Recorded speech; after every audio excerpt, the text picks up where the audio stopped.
Voy a leer un catálogo, voy a leer un decálogo de la dictadura cubana. Y digo voy a leer porque me senté a hacer unas anotaciones sobre lo que quería hablar, porque algunos amigos me han señalado, estás muy enojado, estás muy violento, y mi mensaje no es de violencia, mi mensaje no es de agresión, mi mensaje no puede ser de ninguna manera de agresión y de agresividad, sino todo lo contrario.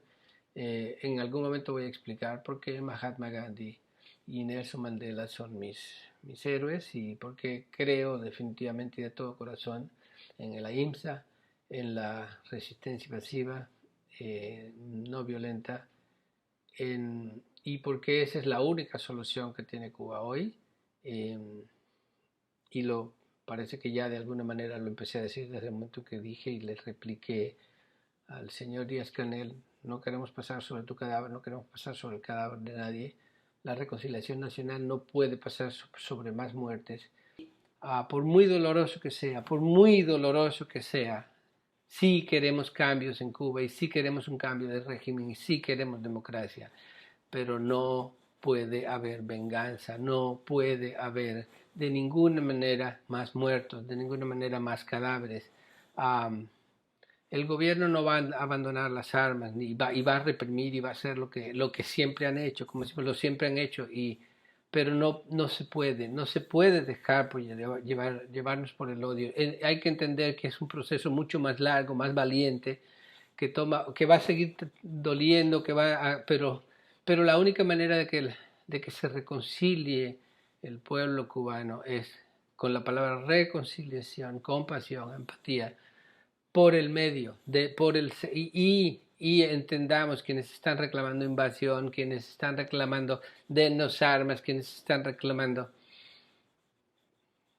Recuerden, si eso llegara a suceder, va a seguir habiendo más sangre y más dolor en Cuba durante muchos y muchos y muchos años. ¿Sí?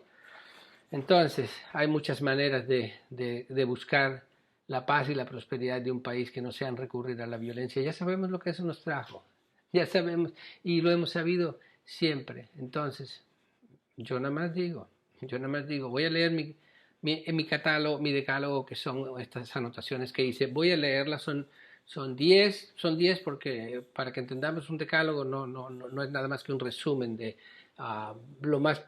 un prontuario, ¿sí?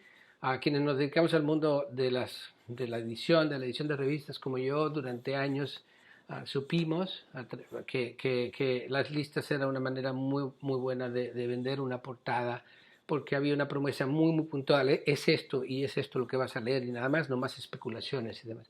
Pero yo quiero después dedicarme a, a expandirme un poco en cada uno de estos 10 puntos que yo considero que son el manual de la dictadura cubana, que ni siquiera es el manual de la dictadura cubana, es el manual de todas las dictaduras. ¿Sí? Entonces, lo voy a leer, son notas al vuelo, pero simplemente espero que me den un pie forzado para luego expandirme más y nunca tomarme más de 15 minutos en ninguno de estos videos.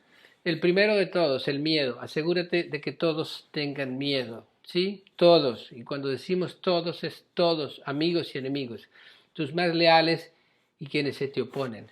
Eso es lo primero que aprendieron los gobernantes cubanos y es lo primero que tienen que aprender. Instiga el miedo en todas las personas, instiga el miedo absolutamente en todas las personas, quienes están contigo y quienes están contra ti, quienes están en el poder, quienes están fuera del poder. ¿Sí? El sistema que se creó en Cuba, simplemente, algunos piensan que habían poderosos, que la seguridad de Estado, que el Ministerio del Interior eran los poderosos y que eran quienes se encargaban de instigar el miedo en la población. Ellos están llenos de miedos, ellos están vigilados, se vigilan entre sí todo el tiempo. Hay un sistema un entramado muy, muy complejo que creó Fidel Castro, precisamente lo creó Fidel Castro. Está más que documentado cómo lo hizo. Hay un libro de Juan Reinaldo Sánchez, su guardaespaldas, que vivió junto a él durante 10 y tantos años, 17, 20 años, su colaborador más cercano en cualquier sentido, que no tenía incluso él acceso a las conversaciones entre él y Raúl Castro, pero que sí oyó, oyó y vio cómo al final todos, incluso hasta cualquier general, las personas más allegadas, el círculo más allegado de Fidel Castro, eran vigilados. Habían sistemas de vigilancia cruzada y demás y escuchaban cada conversación y cada cosa, no solo del pueblo y de quienes estaban allá afuera, sino de sus propios dirigentes, Es un sistema que le ha redituado muchísimo al gobierno de Cuba, instigar el miedo el segundo, divídelos. Por supuesto, que nadie sepa quién es quién. Lo segundo se deriva de lo primero. Si haz que el vecino dude del vecino, haz que el del CDR dude del Poder Popular y el dude del partido, y el del partido dude de su hermano, y el hermano dude del hijo, y que nadie quiera comunicar las ideas más profundas que impliquen cualquier tipo de opinión diferente o disidencia, porque no saben con quién están hablando. Esa idea de divídelos, el divide y vencerás, a revolucionarios contra contrarrevolucionarios, el Cuba contra el imperialismo, esto y esto otro, esta constante construcción binaria de buenos y malos, pero sobre todo de que nadie sepa quién es fundamental en el control del poder. Tercero, edúcalos. Deben repetir tu discurso, tus lemas y tus anatemas, ¿sí? Hasta la saciedad, por siempre. Tienen que quedarse metido en su cabeza, repetir los lemas de la revolución, del gobierno, y no olvídense la revolución, de quienes están en el poder. Tienen que aprender un lenguaje y usar ese lenguaje como único referente y no tener ningún otro referente.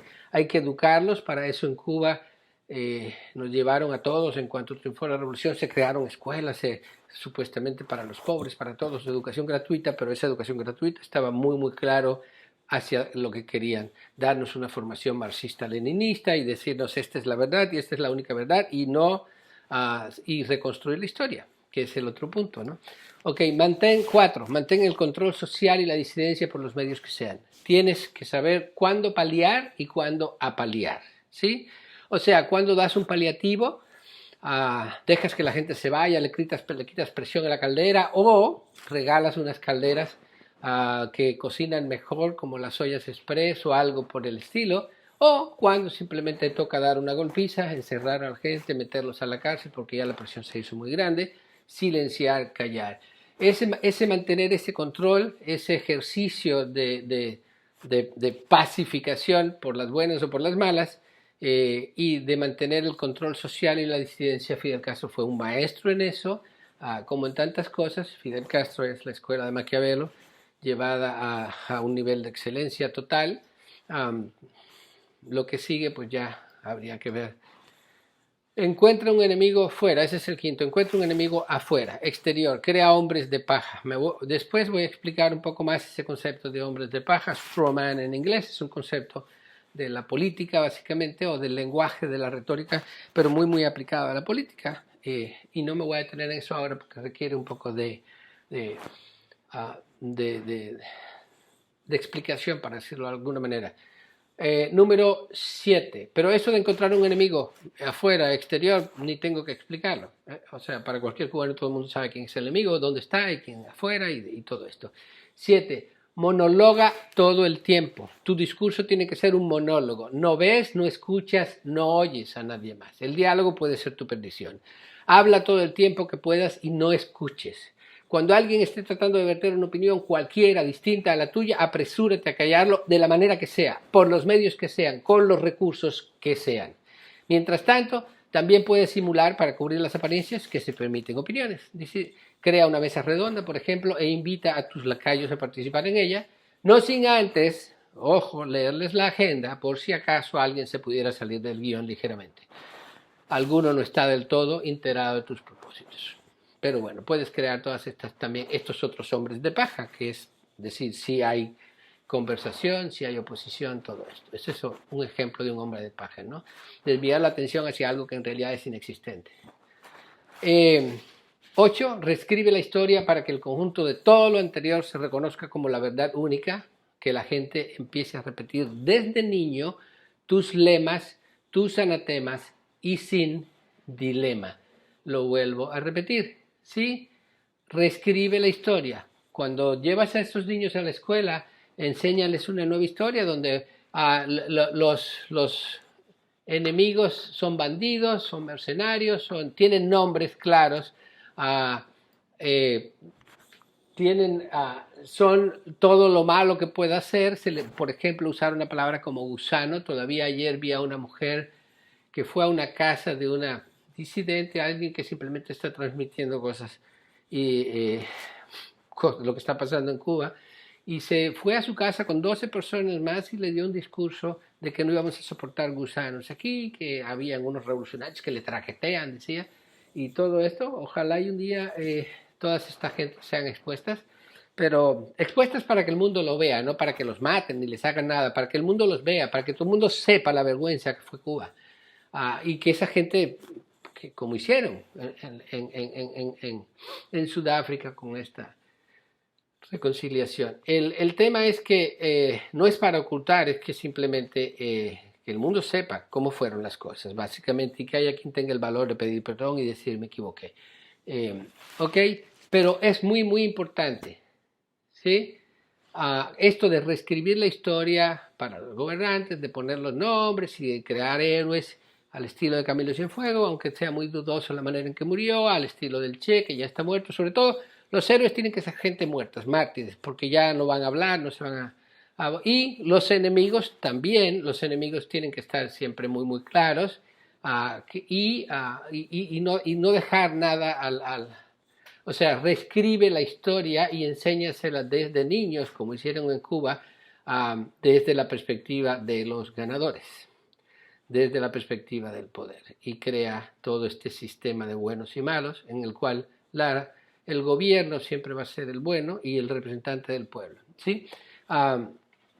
Y aísla, haz todo lo posible por mantener a tu pueblo aislado de las influencias extranjeras, de otros grupos, de otras formas de pensar, de otra versión de la realidad. Eso es muy, muy importante, pero eso está derivado de todo lo otro. Cuba, desafortunadamente, a diferencia de otros países donde cualquier persona podía cruzar una frontera literalmente de un lado a otro, Cuba es una isla natural y eso facilitó muchísimo las cosas para Fidel Castro. Incluso las ha facilitado ahora mismo el hecho de que puedan simplemente cortar el acceso a Internet, cortar el acceso a las redes sociales y no permitir que nada salga ni entre. Lo cual les va a ser muy, muy difícil de mantener, por supuesto. Pero la idea de aislar, desconectar, que los seres humanos no puedan conectarse entre sí, es muy fundamental. El divide y vencerás es también aísla y vencerás. Trata de mantener, y ustedes saben cómo fue en Cuba, en una de mis novelas, Barcos que se cruzan en la noche, prácticamente el tema central es ese, cómo lograr mantener, cómo se trataba de mantener al pueblo cubano aislado de toda interferencia, de todo lo que viniera de afuera. Y realmente hay una botella con un mensaje que prácticamente es, todo el devenir del libro es un mensaje que llega en una botella y que unos niños se encuentran en la playa, y develar qué significa o qué dice ese mensaje, en definitiva es todo el centro de la historia. Así, quienes nacimos en Cuba, sabemos de qué se trata el tema, ¿sí? 10. Finalmente, mantenga a tu pueblo en la más abyecta ignorancia, en el desconocimiento y en la oscuridad. Si la gente leyera un libro como El Príncipe de Maquiavelo o La Rebelión en la Granja, sería nefasto. Por eso, mantén un ojo en la clase intelectual, puede ser el peligro mayor. Mantenga a tu pueblo ignorante, cuéntale la misma historia siempre, diles que las cosas fueron de la manera en que tú dices que fueron, enséñalos desde niños a que así es, y ojo con los intelectuales y con las personas que de alguna manera hallaron por sus propios medios que había otras realidades y había otras verdades y que quieren plantearlas. Ese es el decálogo de las dictaduras, y no es el decálogo de una sola dictadura. Así ha sido por los siglos de los siglos y lo va a seguir siendo.